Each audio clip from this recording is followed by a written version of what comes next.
El otro día estaba navegando por el internet cuando me encontré con la serie de los Vitacarnis, una serie de terror analógico en la que se nos presenta un mundo donde han estado surgiendo estos bichos de carne bien aterradores. Luego de ver algunos vídeos de estas vainas de carne, fue que se me vino a la mente lo bien que quedaría un juego de terror sobre estos bicharracos, más en específico uno sobre este cabrón de aquí, que es el que se te mete en la casa para cobrarte el agua, pero cuando es de noche y estás dormido se desconoce y te mata. Después en un momento de inspiración fue que me acordé del primer juego de los Fearstop Phantom, en el que un individuo con dudosas intenciones se mete a escondidas en nuestra casa, mientras que nosotros intentamos llamar a la policía para que el ladrón no nos agarre y nos haga un choripán. Se me ocurrió la brillante idea de hacer un juego con esa misma premisa, pero en vez de que el intruso sea un vago que pide monedas en la calle, que sea este bicho todo aterrador. Ya con la idea en mente, es hora de sacar una hoja de papel y ponernos a escribir nuestra próxima obra maestra. Mientras escribía pensaba que como carajos iba a hacer un juego de terror si apenas podía hacer que un enemigo te persiga por un mapa, pero pensé que como era basándome en el primer juego de los Fearstop Phantom no me iba a tomar mucho tiempo. Después de pasar unos extensos 5 minutos intentando alargar lo más posible la historia de una persecución que ocurría adentro de una casa, finalmente di con la historia completa, la cual consistía básicamente en que sos una persona chambeadora que regresa tarde de trabajar como cualquier otro día, sin embargo te vas dando cuenta de que hay algo extraño en tu casa, a lo cual no le das importancia y te vas a dormir, luego por el poder de la trama te levantas a terminar de comer la pizza que te dejaste a medias, pero cada vez más te vas dando cuenta de que hay algo raro hasta que en un momento escuchas al HDP del Mimic viniendo directo hacia ti, momento en el que te escondes de pedo, y a partir de ahí haces todo lo posible para encontrar las llaves de tu casa y escapar para terminar el juego. Ya con todo el lore listo nos vamos directo a Godot, donde se almacenan todos mis maravillosos juegos, le damos a crear uno nuevo, le ponemos todos los datos y lo creamos. Luego de esperar que cargue nos armamos de valor y nos vamos a la ventanita de 3D, solo para darnos cuenta de que para hacer el juego teníamos que tener el mapa de la casa donde ocurren todas estas chucherías.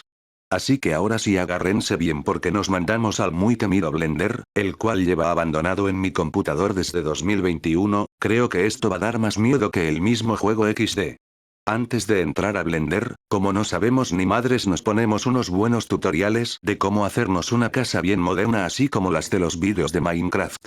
Una vez adquirimos el conocimiento suficiente, ahora sí nos mandamos a Blender y nos ponemos a probar nuestras nuevas habilidades. Luego de pasar horas extruyendo cubitos de un lado a otro y hacer agujeritos con unas técnicas mega avanzadas, llegó el momento de elegirle las texturas.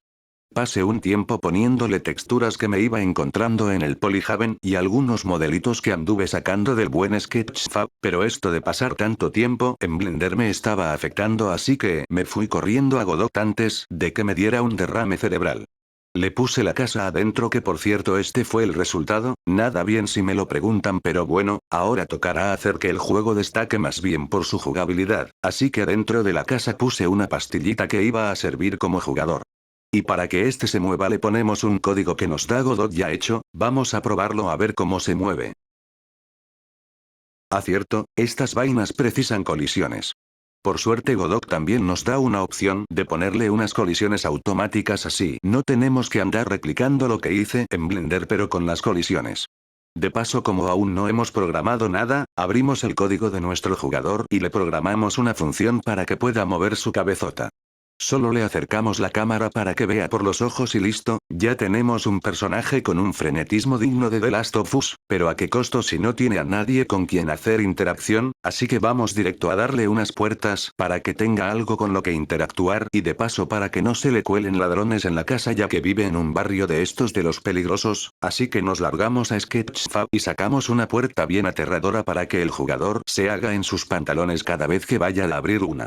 Después la importamos en Godot y le programamos un codigazo 100% optimizado para que las pueda abrir y cerrar a lo pendejo, lo probamos y funciona precioso, así que volvemos a Sketchfab a buscar más muebles con los que nuestro jugador pueda hacer interacción, como esta heladera en donde puede ir nuestra gloriosa pizza. Ya con la cantidad de muebles mínima para sobrevivir, podemos darnos cuenta que la atmósfera de la casa no es muy placentera de ver que digamos, así que le ponemos un nodo de World Environment y le bajamos la luz al cero. Ahora sí nuestra casa ya no será tan dura de ver. El problema es que no se ve en lo absoluto, así que es hora de ir a ponerle unas luces.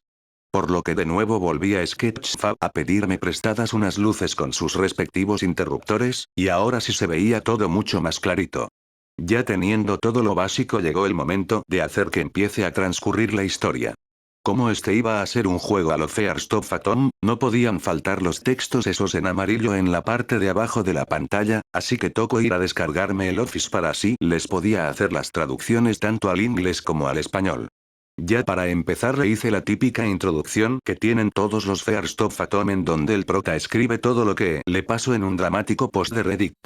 Después de esa breve introducción, nuestro personaje irá directo a dejar sus llaves en su dormitorio, y para que el jugador sepa qué es lo que tiene que hacer mientras está jugando y no se pierda, va a ir siendo guiado por el protagonista escribiendo a detalle todo lo que estaba pasando en el post. Luego de eso le tuve que poner unas tareas pedorras para que el jugador haga antes de dormir, como cagar o ver un documental de las carnes vivientes comiendo una pizza que ni siquiera se va a terminar ya que tiene que dejar un poco para que le dé hambre a las 3 a.m. y se salve de ser atacado mientras duerme por el Mimic, que por cierto, ya tenía que ir haciéndolo porque dentro de poco se le tenía que aparecer al jugador. Intenté hacer un modelo de Mimic por mi cuenta pero no me salió, así que tuve que ir a buscar a ver si tenía suerte y había algún modelo de Mimic suelto por ahí.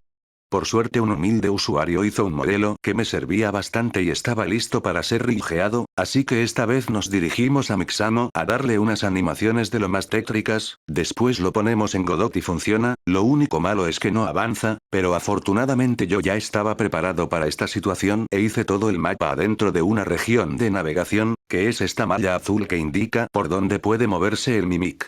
Le ponemos cantidades excesivas de estas letras con colores y listo, ya funciona a la perfección.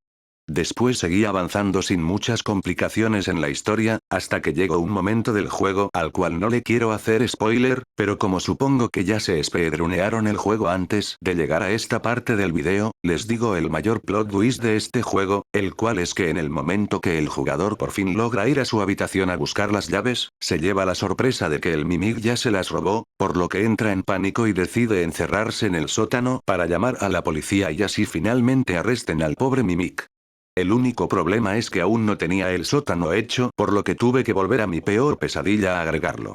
Una vez terminado, el jugador ya podría llamar a la policía tranquilamente, sin embargo el Mimic no se va a dejar ganar tan fácil, por lo que procederá a romper la puerta para seguir jodiéndole la vida a nuestro jugador y a mí mismo, ya que claramente no iba a haber una animación para eso en Mixamo, así que tuve que hacerla con el control rig que apareció con el plugin de Mixamo. Después de hacer la animación y que quede casi decente, me dieron ganas de hacer otra, así que aprovechando que el Mimic aún no hacía nada cuando se te acercaba mucho, le hice un jumpscare bien espeluznante para que el jugador salte de la silla cada vez que pierda, solo miren qué aterrador.